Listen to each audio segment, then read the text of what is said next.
This is FBG Jen. And FBG Kristen. And I'm FBG Margo, host and producer. You're listening to the podcast that will help you keep a lid on the junk in the trunk and inspire you to live a happy and confident life. Each episode, we chat with motivational experts and celebs and share our own candid adventures in being healthy. If you're looking for a podcast that's equal parts hilarious and enlightening, well then welcome to the Fit Bottomed Girls podcast.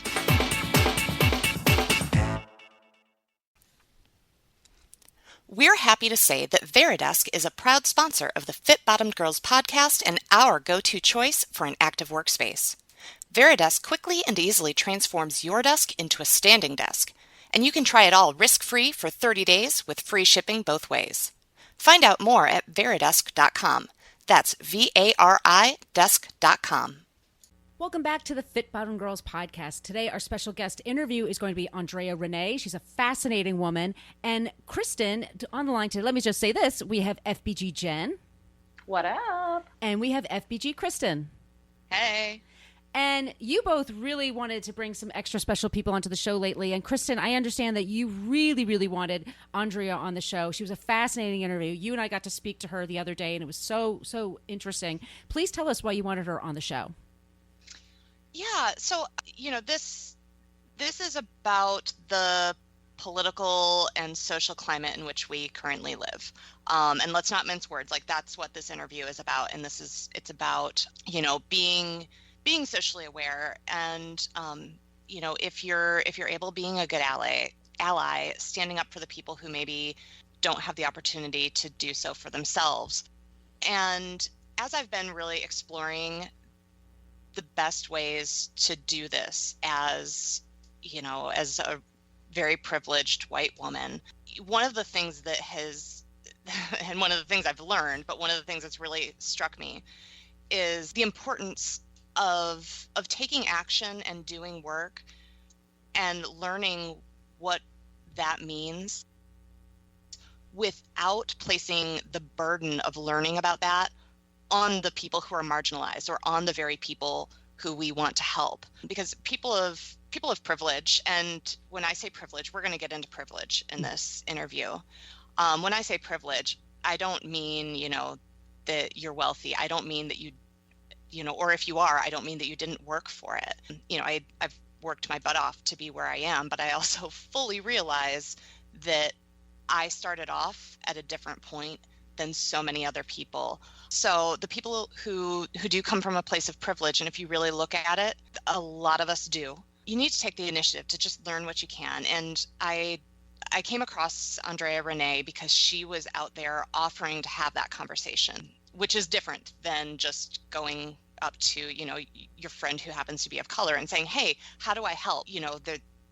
There are a lot of ways to learn outside of just asking people who aren't necessarily offering up that conversation. So anyway, so that's why it was important to me to have her on here, was because she was coming, she was out there saying like, yes, I want to talk about this. I want to help you help to make a difference. And so really what I wanted to do was give her our platform, because what we need to do, and, what I need to do, again, as a white privileged woman, and I mean, we can go on and on, like, I'm college educated. I have a lot of, I'm physically able to do pretty much what I want to do. Sometimes what you need to do is just listen.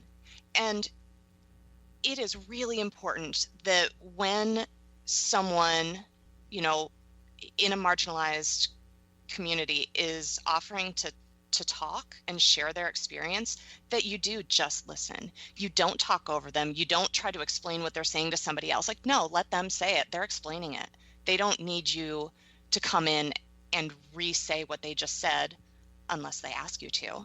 And the other really big thing that I find super, super challenging is holding back the urge to add to their experience or to compare, or, like you commiserate, right? Like someone says, oh, my, outside of this realm, like, oh, my dog has cancer and I'm really upset about it. And like the natural thing to do is to think back in your brain and think about the time when your dog was sick, so that you can be there with them and you can hold that space with them. But you know what?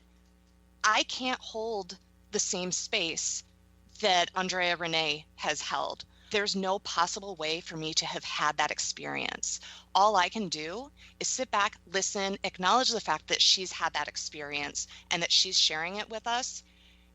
And at the end, offer my support to help her keep from having it again, or to help other people, keep them from having another negative experience, or offering my voice or my presence or my body or, my podcast to say, you know what, yeah, I will stand up when I see those things happening.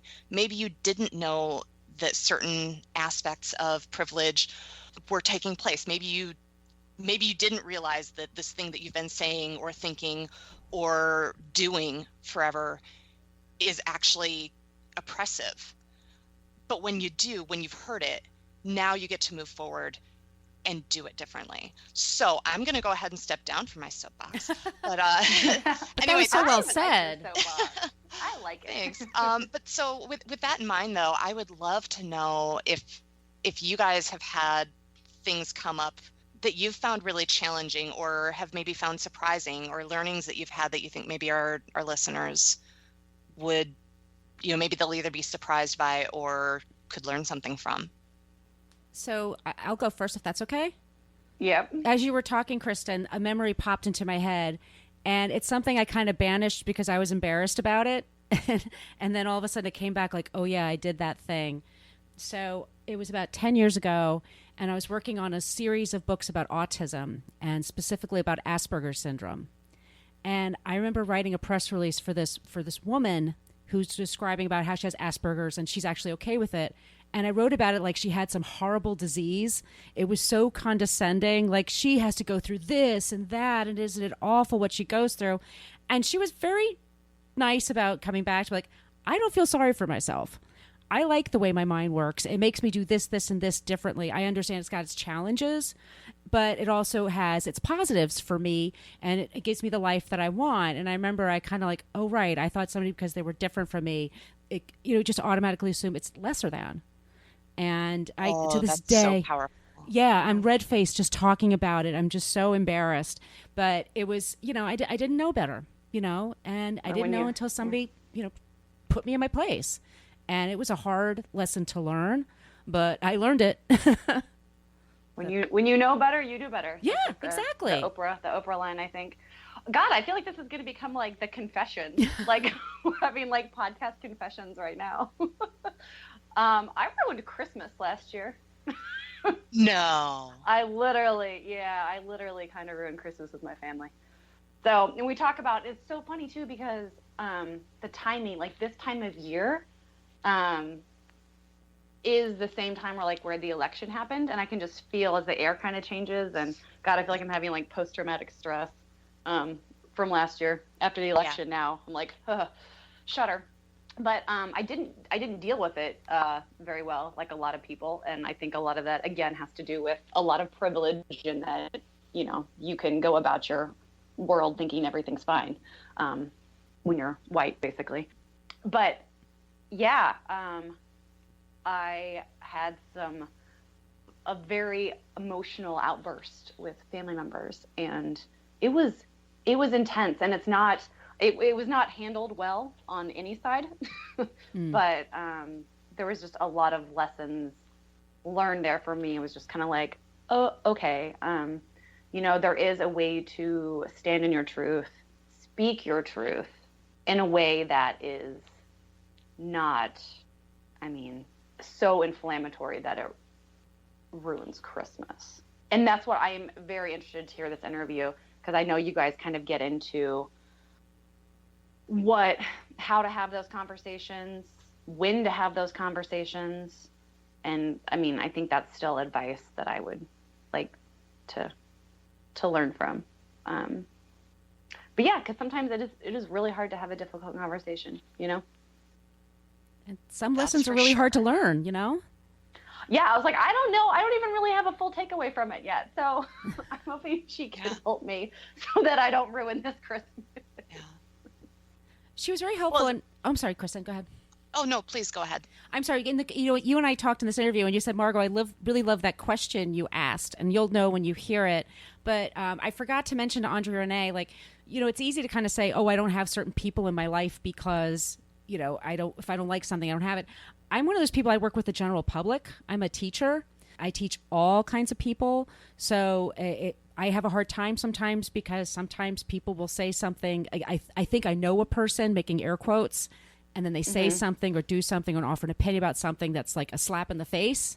And I can't tell them to F off or whatever because that's not what I can't do it. So, how do you not internalize it in a harmful way, but learn how to manage that? So that's why I was really glad she asked that. She was able to speak to that today. Yeah. Go ahead, Kristen. I don't know what I was going to say. Sorry. Yeah, I'm sorry. I got nothing. Okay. Well, the end of the confessions. The confessional is now closed.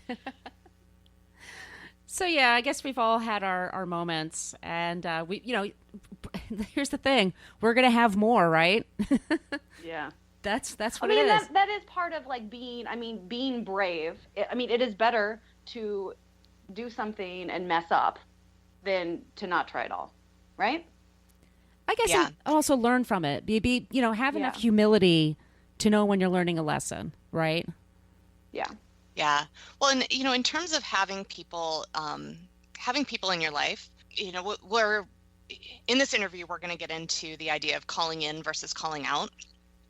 And I really encourage everyone to make the effort to have people in their lives who will, in my case, I strongly prefer being called in, which is a more private experience because I hate being awkward and I hate being wrong, as does everyone.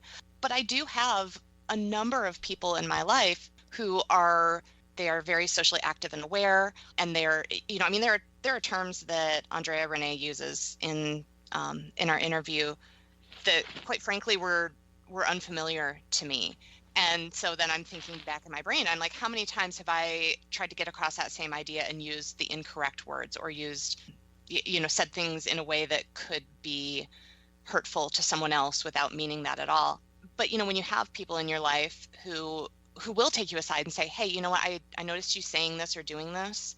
And I know you didn't mean anything by it, but I just want to let you know that there's a better way for you to get that idea across or to interact with whomever. Sometimes those are really uncomfortable interactions because somebody's telling you that you're wrong and that maybe you hurt someone or were insulting. And a lot of times it's when you thought that you were being righteous and great and helpful and you totally weren't.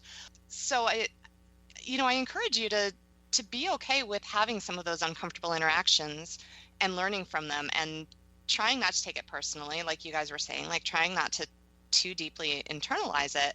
But take the lesson away and go forward, and then have the strength and the compassion, hopefully, to tell other people in your lives when you notice those things. If you can do it in a kind way, that's wonderful. Sometimes, I would say, like, sometimes darn it doesn't work. So you have to take things up a notch. So I hope that this interview leaves you guys feeling stronger and braver and ready to stand up for the things in which you believe, because it really did for me. It absolutely did for me, and I'm so happy and pleased to be able to present this interview for you guys. And Jen, I wish you were there with us. We had a really great discussion. But I know I can't wait to listen. Yeah, so let's just slide right into it right now. Here is our interview with Andrea Ranae. Did you know that being more active at work, like standing more and sitting less, can help improve your health, reduce back pain, boost energy, and increase both your metabolism and your productivity? True story. And our favorite way to get those benefits is with Veridesk. See for yourself at veridesk.com. That's VARI desk.com. Andrea Ranae is a vision-led facilitator and coach who believes that together we rise. She is deeply committed to doing her part in cultivating a world that works for everyone, and does so by placing her work at the intersections of personal growth, social justice, and conscious business. As the creator of Coaching as Activism, she supports people doing transformative work to deepen their impact by taking a critical look at how their work and lives are connected to social change. As the co-founder of Whole Self-Liberation, she offers and uplifts practical tools, resources, and wisdom for those who want to make change in their lives and communities. As a coach and consultant, she works with entrepreneurs, businesses, and organizations that want to be more inclusive and impactful. She's a huge fan of the hashtag Black Girl Magic, sunsets, and veggie burritos. Welcome to the show, Andrea Ranae. Hi, I'm so excited to be here. Well, we are so excited to have you. And so today it's me, FBG Margo, and on the line we have FBG Kristen. Hi, guys. Hey, so I'm lucky enough to ask you the first question. So when you're coaching, you are often asked why the world is in the state that it is in and how we can heal within that chaos. But you would rather focus on the question, how can I live, work, and grow in a way that supports and contributes to social change? So can you talk about that for a little bit? Mm-hmm. Yeah. Well, I like to focus on like where we have the most power. And I think we have power in a lot of places. We have a lot of different kinds of power that we don't recognize. We often like look at the world and we're like, wow, there's so much happening. There's so much suffering. There's so much pain. These problems are so big. They've been here for forever. And it's overwhelming. It makes you feel hopeless, powerless, and every other like sad feeling. And I truly believe that we each have things that we can bring to our communities and to our world that can help advance our current state.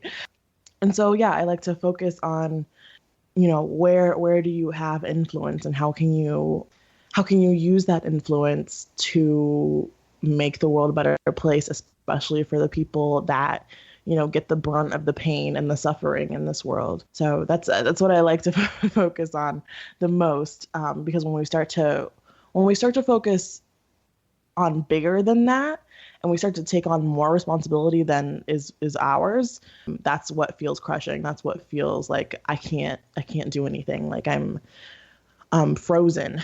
Because we tend to, especially women, especially people that are femmes, like we tend to take on so much more of the weight of making this world a better place because we're conditioned to do so. We're conditioned to take care of X.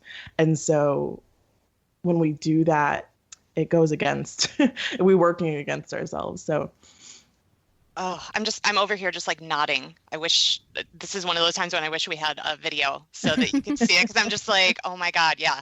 That feeling of being frozen is something that I think I would be surprised if anybody listening to this can't relate to that. So social change and interchange are strongly connected, but you've also talked about kind of taking back the saying, be the change you want to see in the world.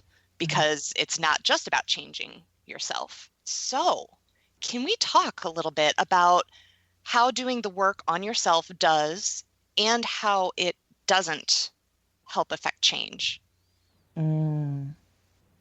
Okay. So I think when people say be the change right now in our current reality, what they're often referring to is things like self-love, self-care, appreciating yourself, growing yourself.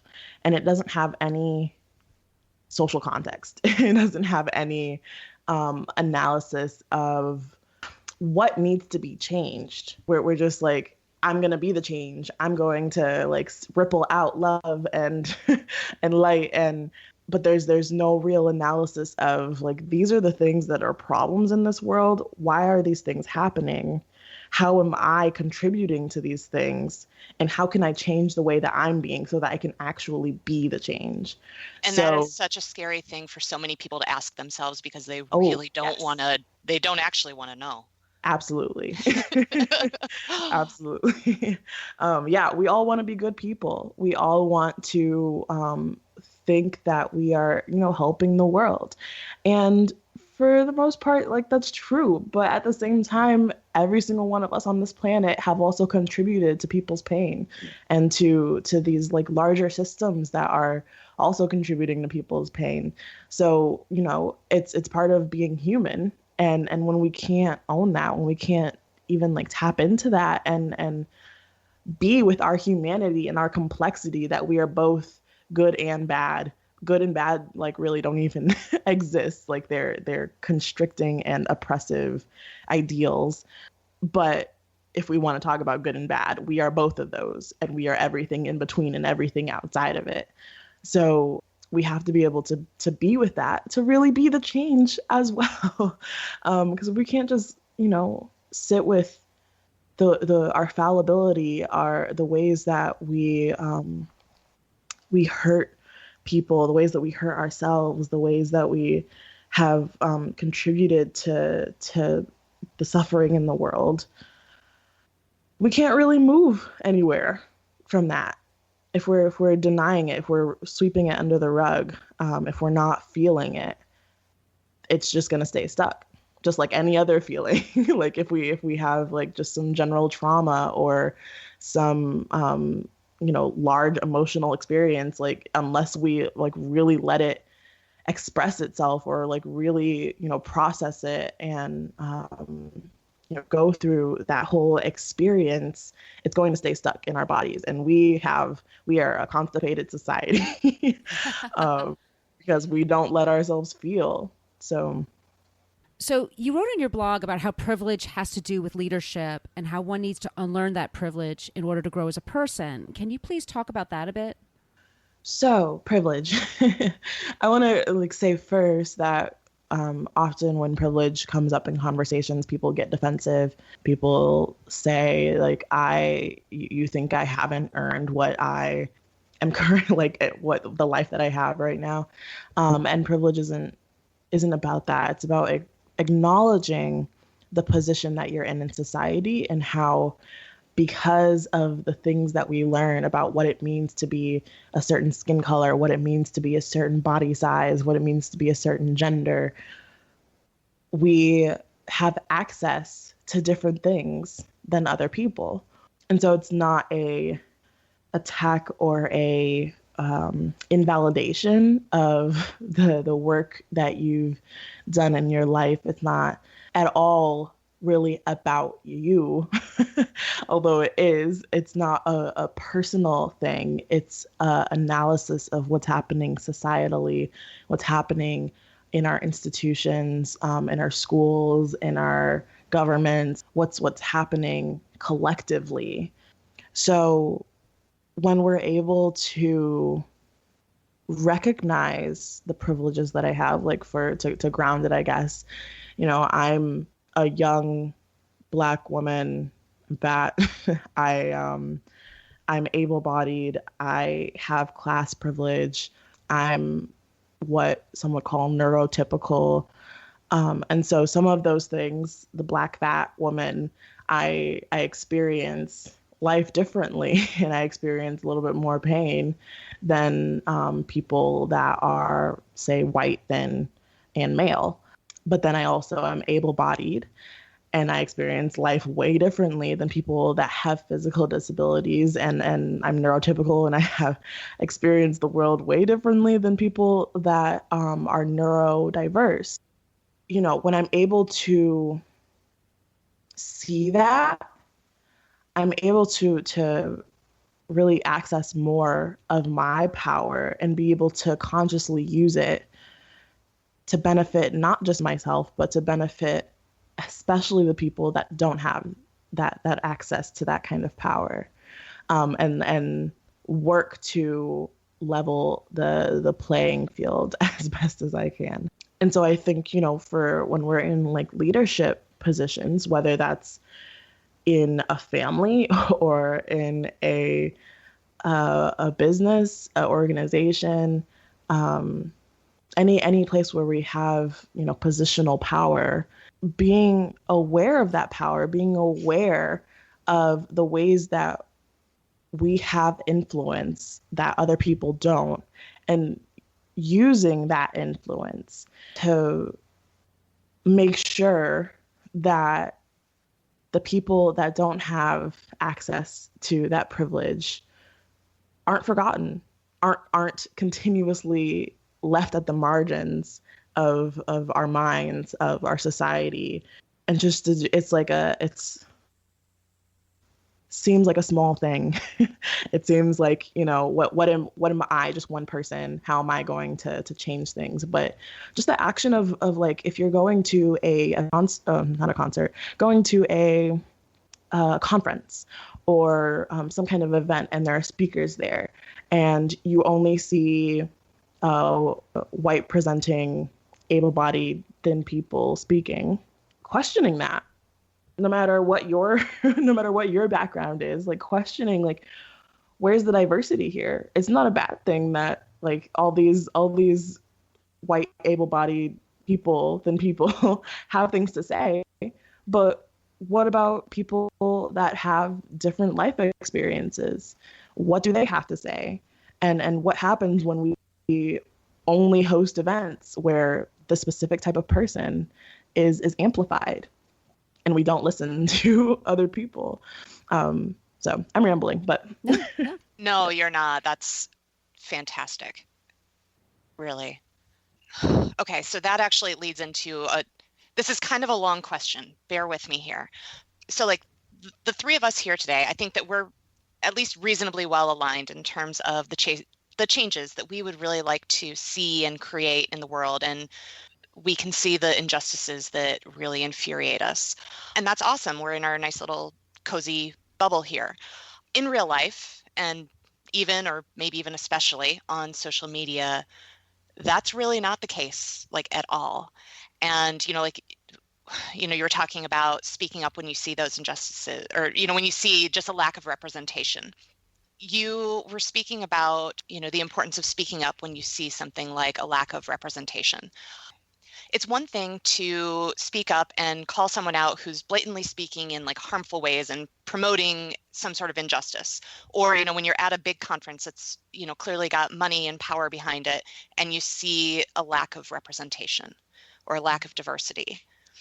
It's different when it's someone who you know, or maybe it's somebody you know well, or someone you love, or maybe it's someone who is just kind of passing, but tightly woven enough within your social circle or your family circle that your interaction with them matters in ways beyond that conversation. Perhaps they make a comment or do an action that's less overt, but it still perpetuates some sort of oppression. And I think, at least for me, like the more I learn about this, and the more terms I learn, using neurotypical things like that, not everybody is aware of that. And so they may use other terms meaning no harm, but still causing harm. So let's just say like and this is not an example for anybody listening. This is something that I just came up with because I didn't want to name anything. But let's say your friend from elementary school, her mom who always made you cookies after school and is just like, you could call her with anything that you need. And maybe she says something to you or makes some comment on Facebook that just makes you go like, oh, girl, no. What are your thoughts and advice on how to navigate those situations? I mean, do you engage? Do you engage publicly, privately?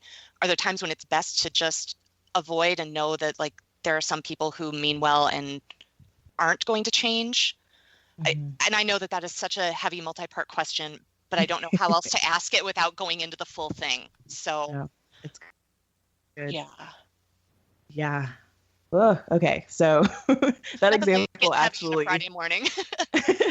Well, that example actually like resonates with me because I actually have something similar happening in my life. But I think it depends on the relationship and how comfortable or how vulnerable you've been in the past with one another. But I like overall, I do think that we should absolutely hold the people that are closest to us accountable to the ways that they're being in the world, and if they're doing harm, even in like the smallest way, just with language, or that it has such a big impact. Holding people accountable, but holding people accountable can look very different depending on the relationship, right? Like and and on what you can take. Because it's one thing for, say, someone who is trans or non-binary and doesn't use the pronouns like she, her, he, him, they, them. They don't use the pronouns that people tend to project onto that our society, like collectively, when we think that we see a woman, we say she, her. When we think that we see a man, we say he, him. Right. And when we don't know, or there's a group of people, we say they, them. If it's a person that uses, for example, they, them, and maybe presents as like what some would say a woman, and they have to go through their lives and especially with the intimate relationship they have with people, whether it's family or just community people, friends, that have a really hard time using the right pronouns. For that person, it's like being in a space of abuse and neglect constantly. And so for that person, it might be cutting them off, or finding ways to protect themselves from that, like those tiny little microaggressions that, they're not quite micro and they are aggressive to just like our sense of self. So it might look like, for any person, it might look like, cutting someone off, saying like, I'm not going to engage with you if you continue to be this way around me. It could be, calling in someone and saying like, hey, can we talk about this thing? It's been like really irritating me, or I found out that it's really hurting this friend of mine, and I noticed that you were doing it, and so like can we talk about this? It could be, well, and the calling in is what my go-to, but it's also I think the calling in and the calling out, which is more of a blatant like, don't do this in a public way, like saying stop very publicly. I think all of these different ways of approaching this are strategies, and some need to be used. Some work better in certain situations than others.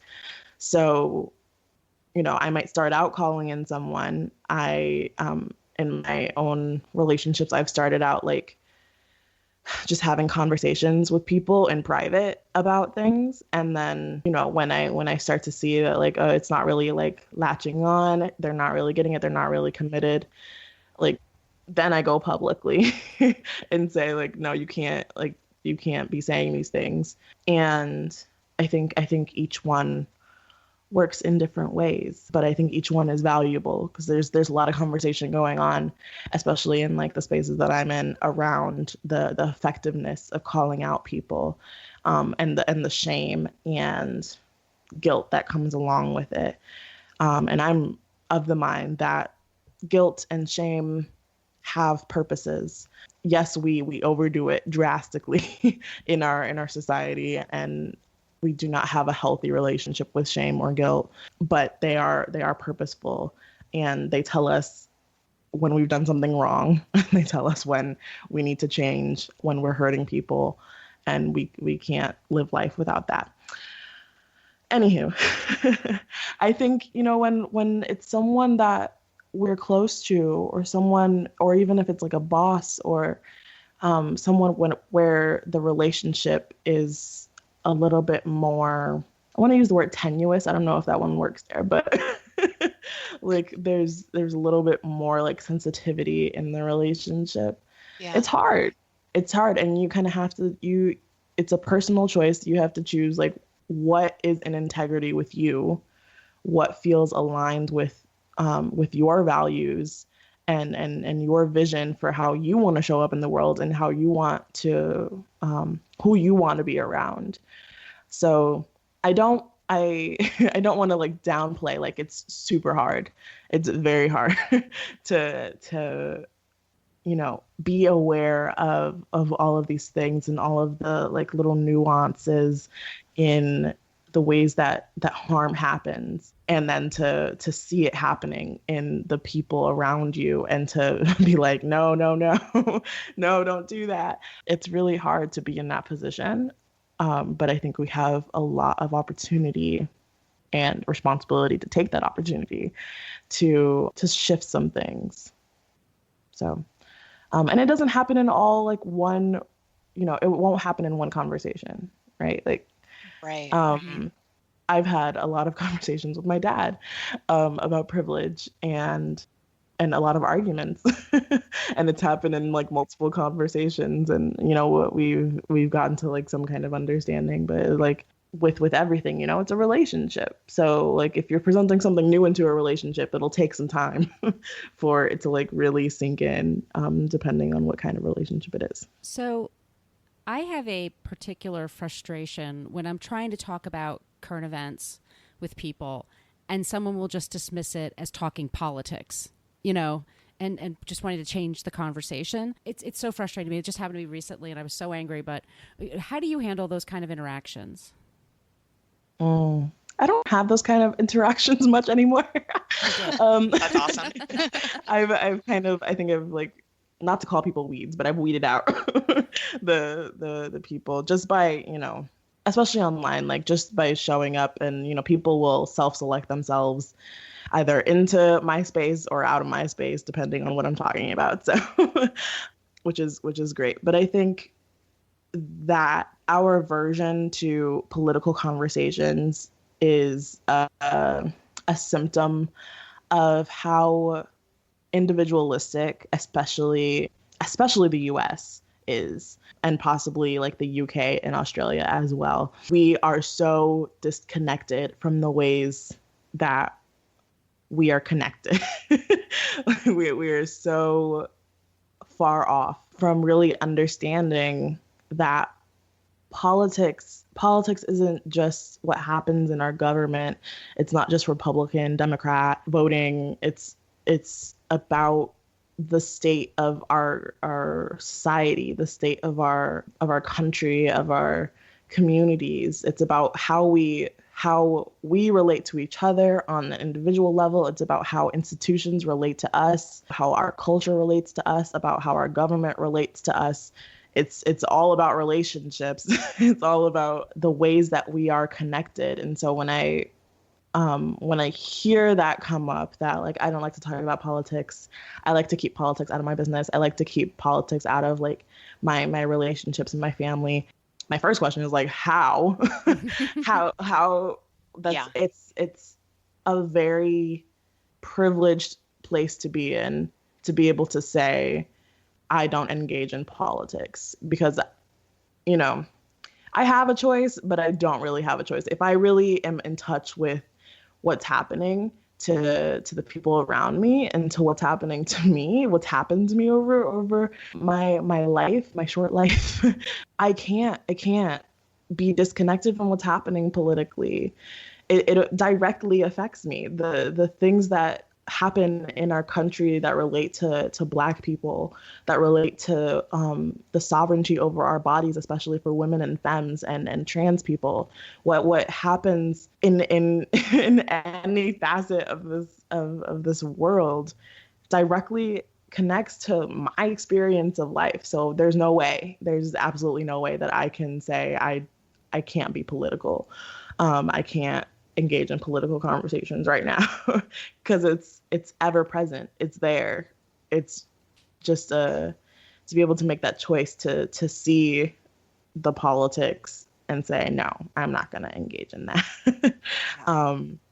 From a privileged position, because there are some people, right, that there are some people that hold marginalized identities, whether that be they're disabled or they're people of color or they're trans, etc., that will say, I'm not going to engage in that conversation right now for my own self-protection because I have to deal with this on a daily basis already. So I don't really want to talk about it right now. That's another thing. But to say, oh, that makes me uncomfortable, I'm not going to talk about that. That's a no. I have a no for that. Yeah. Yeah. Well, and I'm so glad that you tied it back to the privilege conversation, because I've never heard that from a person of color or a person who I would consider, truly marginalized. I've heard that excuse from, pretty much from white people. Yep. which, and for anybody listening, if you have not seen my picture, yeah, I'm a blonde white girl. Like this is not a secret, but this was, Margo, that's like my favorite question you've ever asked. I was so glad that you had that in there. Can we talk about sex a little bit? Ooh. Yeah, so Whole Self Liberation did a webinar on the 5 patriarchal beliefs that keep you from owning your sexuality. And of course, I don't want you to give everything away, but can you talk a little bit about what some of those beliefs are and maybe how we inadvertently perpetrate those? Because I want to own it. I want all of you guys out there to own your sexuality. I really think this is super important. So, okay, I think 2 of the big ones, the big like foundational ones, is one, patriarchy, which is this ideology that is embedded within everywhere in our society that a specific way of being a man is superior to everything else. So patriarchy asks us to be very disconnected from our bodies. It asks all of us to be, whether it's a man, a woman, someone who's trans, non-binary, asks all of us to be disconnected from what's happening in our body, except for in certain instances. Like for men, they're very connected to their penis. Yep. A lot. Well, they're conditioned to, and not all men, of course, but that's the stories that young boys are told, is that it's okay to be connected to your body, but only in a specific way. You can't be connected to your emotions. You can't be connected to your heart and to your feelings and to all of those things. But if you're connected to like your strength and your like sexual organs, that's good. And the same for women. What we're taught that we can't be too connected to our sexual organs. We can't, but we should be, especially when like men are approaching us. And so just the story of like you have to be disconnected to your body and all of the conditions that are around that, but you can do it in this way, or you can do it if you're feeling this way, then you can do it, but only if you're in this specific context. It causes us to like have to shapeshift and be very disconnected from our bodies. And so that keeps us from like really fully being able to express our sexuality, whether that means like our sexual desires or our like sexual identity, who we love, who we are attracted to, who we are who we want to be with. Because if we're not connected to our bodies, then we can't really access that. And then the other one is that like sex is a taboo. As much as I think it's become less of a taboo, I think it's still very much like there's so much shame, there's so much fear, there's so much blocked around our ability to talk about sex and to talk about everything that comes along with it. And so when we feel like we can't talk about things, when we feel like we can't even think about things, so much of that repression and suppression and oppression, it's a cultural thing. I think there are cultures that, deal with sex in different ways, and there's probably repression and and suppression there too. But I think just generally in our world, it's something that is shameful to talk about or engage with. And even if you're the most sexually liberated person, there's still ways in which just navigating the world, you're told, no, you shouldn't be doing that. No, you shouldn't be this way. You need to change so that I can be more comfortable. Does that answer your question? Yeah, I think that's great. So talking about the patriarchy, and you're talking about your home life. So let's talk about your dad. And he was a life coach, correct? Mm-hmm. Yeah, he's still coaching. He's been a coach my entire life, mostly. So what's that like? You know, my dad was an engineer. I don't know what it would be like to have a dad as a life coach. What's that sort of like? What was that like growing up? It's funny. I wonder if you might be listening to this right now, because I'm at his house right now. But it is so wonderful and so frustrating. Just because like there's never really been a time where like I've been able to get away with like self-sabotage or just like anything where I'm not really living into my like best self, I guess.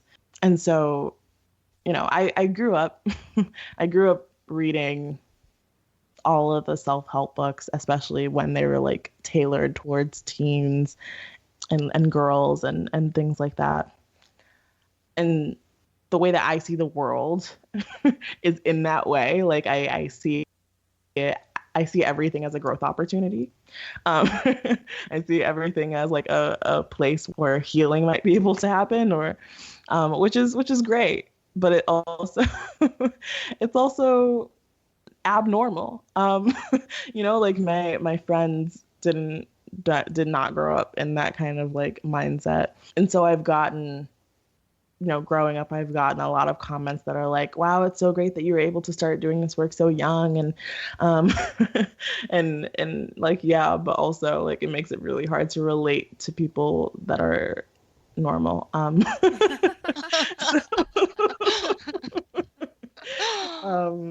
Yeah. So I've had like with my boyfriend, who comes from a very different like worldview, it's been very difficult, just like how we like think about things and how we problem solve and how we like just communicate with each other is very different. So there's pluses, lots of pluses and difficult minuses. But I think that comes along with, you know, any way of growing up and learning about this world. But I wouldn't have it any other way, for sure. Yeah. So you mentioned seeing so many opportunities to heal. What are, I mean, a lot of the things that we've talked about are gut-wrenching, heartbreaking, and, you know, as we're recording this, we are in the midst of just a hellish news cycle. How do you heal? What do you do? That's a good question. I think the things that are most healing for me happen in relationship with people, and it's not necessarily like a healing of that relationship, but like one of the things that I posted on Facebook right before we hopped on was that one of the most healing things that we can do, especially for people that hold marginalized identities, is to believe them when they say they've been hurt. And it's like such a small thing, but to hear, whether you hold a marginalized identity or not, to hear, I believe you, when you're expressing your reality, what's your experience, what's happening for you. Being able to hear that from another human being, especially if that being means a lot to you, is one of those things that's really healing. And so I think for me, being able to share myself with other people in my life and have them be a mirror for me and be an affirming mirror to say like what you're thinking is real, what your experience is real, what your feelings is real, is something that's really healing for me. And then also that I think that what we were talking about earlier about accountability, like that's a really healing thing. It doesn't feel nice sometimes, most of the time. Yeah. It doesn't always, you know, like it's not heartwarming, but it's healing because it's healing in a different way. I think it's healing on an individual level, but also culturally and collectively. Like the more that we're able to hold ourselves and each other accountable, I think the better this world will become. The more we feel tied to each other and recognize our interconnectedness, that like so much healing can happen from that. I also think that things like dance and music and just like general movement of and connecting to the body can be difficult for some people, you know, based on like their own experiences and how they have learned to relate to their body. But I think it can also be an opportunity for us to heal and even to connect more to this earth as well. There's so many ways that healing can happen. Those are a few, though, I guess, that I tend to lean towards when I'm feeling a certain kind of way, or I'm stressing out about something, or I've been called out about something, especially when it comes to making a difference. The only way that we can do that is together. So the more that we can go to each other rather than try to heal in isolation, while I think that's an important strategy, I think our tendency to rely on I'm going to heal this in this isolated space. I'm going to heal this in this vacuum, and then I'll go out into the world and be a better person. That, you know, if we rely on that too much, it becomes unhealthy. So, Kristen, do you have any more questions for her? Only about 1,000. I know, but same here. I know. I'm just like, can we just like grab a coffee and go talk after this? Because I have so many things to ask you and to hear from you. Because I also really love the point that you just made about just hearing people. That's something that I have been working on learning, because I really like to try to explain it, because, you know, I like words and I write. And so I'm always like, oh yeah, what you're saying is this. No, what you said is just what you said. And it was great. So no, Margo, why don't you take the very last, very important question? So, Andrea, this is the most important question we ask for every podcast guest. Are you ready? Ooh, okay. Andrea, what was the last song you listened to before you did this podcast interview? Oh my goodness. I have a feeling it was I think it was Work It by Missy Elliott. Yes. I think. Is it worth it? Let me work it. She's fantastic. Yeah, I think that's what it was. That's the fantastic answer. So I guess I just want to say, like, thank you so much for joining us today. And maybe we can have you on again with our 1,000 questions one day. I'd love that. Thank you for having me. Love this show? Tell us why in a 5-star review on iTunes, and we'll read it on the air. Also, make sure you are a subscriber. If you want to reach out to say hi or have a question about a recent episode, yay, well, feel free to email us at podcast@fitbottomgirls.com. And if this podcast jives perfectly with your brand, consider sponsoring the show. Get more info by emailing advertising@fitbottomgirls.com. Find all kinds of Fit Bottom goodness online and on social media at Fit Bottom Girls, Fit Bottom Mamas, Fit Bottom Eats, and Fit Bottom Zen. And if books and movies are your thing, check out the other podcast I co-host called Book versus Movie, which you can find anywhere where you search for podcasts. Thanks for listening.